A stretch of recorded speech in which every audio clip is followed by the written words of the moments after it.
But what if the thing many men were taught to fear the most about themselves wasn't actually sinful at all? And what if desire wasn't a failure of faith, but a signal that something human and holy has been ignored for too long? Today's conversation invites us into that space about braver honesty about faith, masculinity, and the cost of silence. Welcome back to another episode of Healthy Mind, Healthy Life, where we explore what it really means to live with clarity, wholeness, and emotional truth. I'm your host, Sayan, and today I'm joined by Juno Thorne, the author of Sacred Freedom, a book that courageously explores how purity culture has wounded men and how faith, desire, and honesty can actually coexist.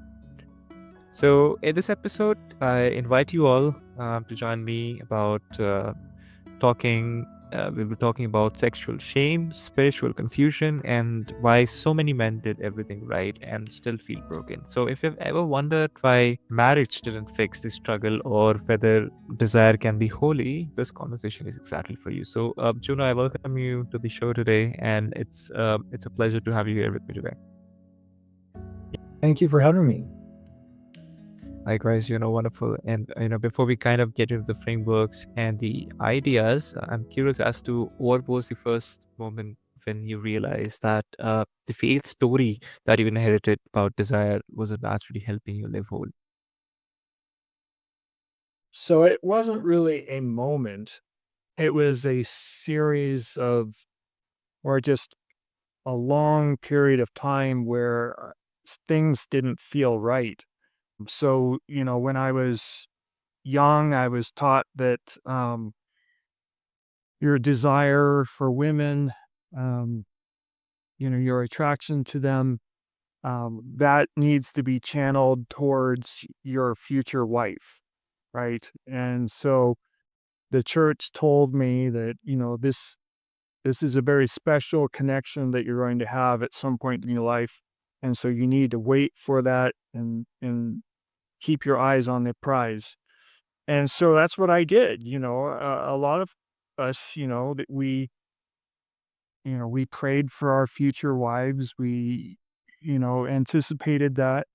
And you expect that attraction for other women once you're married will just go away, right? Mm, But that's not what happens. mm, You get married and you still find yourself attracted to other women, and a pretty girl walks by that's not your wife and, "Oh, I find her attractive." Well, I'm not supposed to feel that way. Well, is there mm, something wrong with me? Do I do I need to fix this? Like, and the church, they were very clear that yes, you need to fix this. This is a problem. You're sinning. You're lusting after other women. And so then that creates this internal conflict where, on the hand, my humanity is saying, you need to procreate, you need to keep our species alive, right? And so this is just this natural instinct. But then on the other hand, the church is telling you, no, you can't do this. You can't look at other women and feel attracted to them because that's not your wife. And so it really creates this conflict. And at some point, I went through probably 20 years of internal dissonance to the point where at some point I said, I don't, maybe there's nothing wrong with these spots. Maybe what I've been taught is actually what's wrong and not me.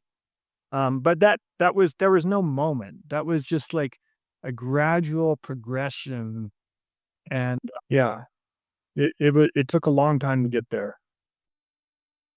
Yeah, I mean, that realization indeed is, I would say, very powerful because I think it's not rebellion at one end.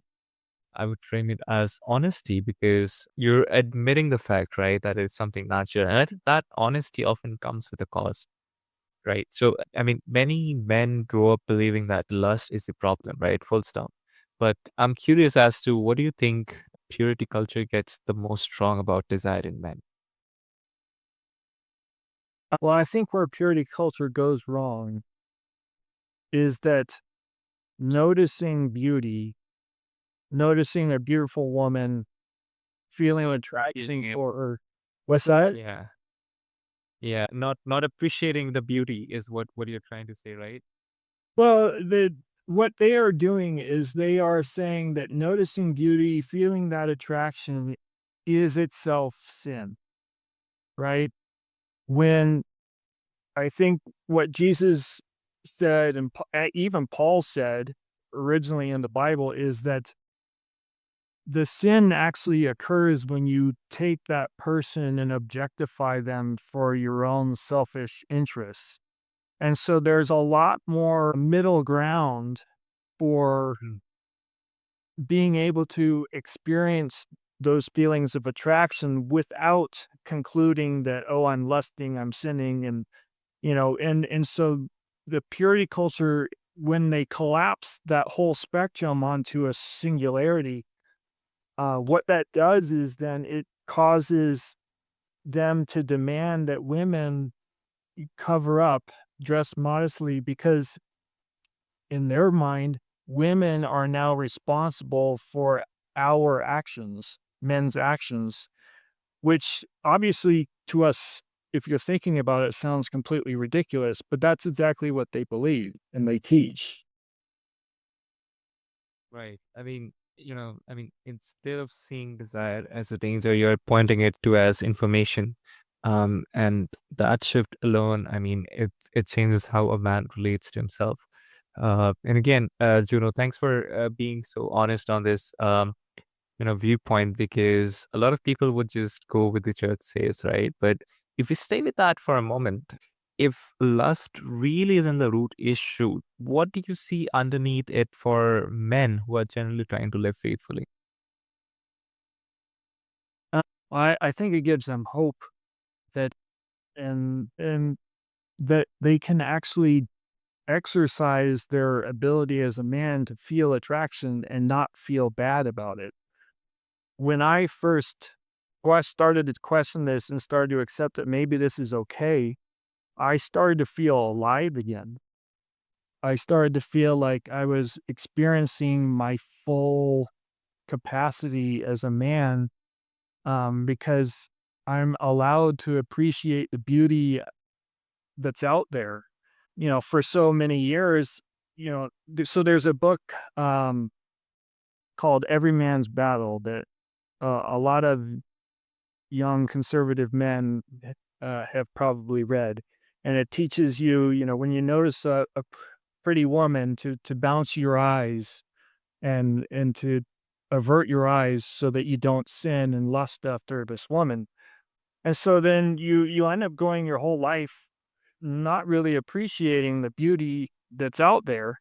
And then when you finally have permission to appreciate that, um, I don't know, something inside of you happens or awakens where you're like, oh, this is what I'm supposed to feel like. And if you think back to like your young childhood, teenage, adolescent years, you Yeah. you felt those feelings and you didn't think that there was anything wrong with them, right? But then you've been conditioned through your later years to believe that it's wrong. So then on the later end to suddenly realize, oh, this isn't wrong, you start to feel like you did back in your adolescent days. That youth, that vitality, that energy comes back. It's quite remarkable. Yeah. Right. I would say what I'm hearing is that shame, doesn't just distort behavior, it actually fractures identity. But what naturally comes to my mind right now is that, how, for example, if a man listening to this right now is, tied to those titles, right? And he is now at war with himself, with his own desire. What's the first step? Healthy about that, rather toward integration rather than suppression. So, what's your take on that? Now many, like you said, would say, that's a sin, but I'm curious as to know your perspective about the same. Yeah, sure. So I said that, so I think what you described is many men that carry alone. because they have been taught that even naming it makes them unsafe, right? So if a man is listening to this right now and realizing that he lived at war with his own desire, or he's living at war with his own desire, what's the first healthier step toward integration that you would suggest rather than suppression? I think there's 2 steps. So the first step is to convince yourself that there's really nothing wrong with being attracted to other women. Um, and that will take time. Um, that will take time because that's a belief that you've held for a long time, and you've gotta let it go because it is one of the things that is driving a wedge between you and your spouse. Um,